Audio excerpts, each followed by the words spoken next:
So a couple weeks ago, I put out a poll on my Instagram, and in that poll, I asked you all what you thought about Robert Pattinson's casting as Batman. And I gotta say the results were almost straight down the middle, with 52% on board with the casting, and 48% who weren't fans of the decision. Now, I'm not here to change your mind, but I want to either reaffirm your beliefs, or try to relieve your tension with a couple of thoughts.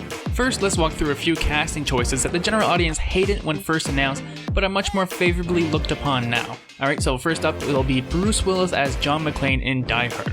At the time, Bruce Willis was largely known for his role in comedic sitcoms like Moonlighting, and the studio wanted a more burly star like Sylvester Stallone or Mel Gibson. And even after casting Willis, the studio emphasized the action much more than Bruce Willis' role in the movie, as evident by the original poster, but after it became a big hit, newer posters focused more heavily on Bruce Willis.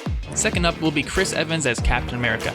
Now if you're younger, you maybe haven't seen the original two Fantastic Four movies, but Chris Evans had a role as Johnny Storm, aka the Human Torch, and while those movies are often criticized, and Johnny Storm in that movie is just a kind of a cocky character and just full of himself, and those are two traits that really go against Steve Rogers' typical archetype. So when he was cast as Captain America, people were like, how can he play a different kind of character? That's impossible. But after the first Captain America movie came out, I don't think anyone was really complaining about his casting ever again.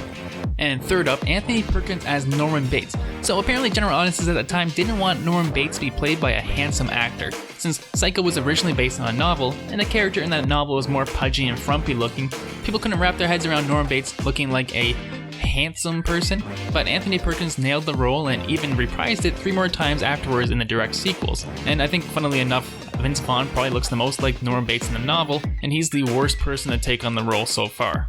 And now let's get into some DC castings. First, Michael Keaton as Batman.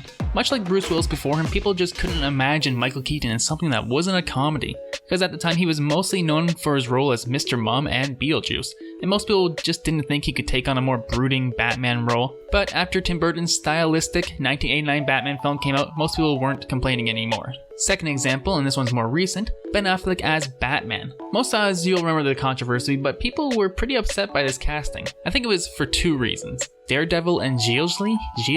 You say that. Whatever, that horrible movie. And then like all those other horrible comedies that he did before that. But he has done a great job in many films, including directing a Best Picture winner, and in the end, he actually ended up being the best part of Batman vs Superman, in my opinion.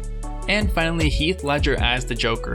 Now this is probably the biggest example of why we should wait and see. Heath Ledger at the time was known for 2 things: generic but likable romantic comedies, and for playing a homosexual cowboy in Brokeback Mountain. So in typical fashion, the internet was up in a rage over this casting. I want to share a couple of comments from the time. Heath Ledger as the Joker? That's gotta be one of the worst casting choices ever. And I'm not seeing this movie if he's in it. But I feel like most of the comments were probably fueled by his casting as a gay cowboy a few years earlier, with these comments probably basically summing up those thoughts. Yeah, great. Brokeback Mountain. I won't be able to watch it. I'll keep expecting him to have sex with Batman. Yuck. Because whenever I see a homosexual person out in the world, my first thought is always, I hope they don't start having sex with me. And here's a comment that is both lazy and homophobic. One word. Gay. These people are so stupid.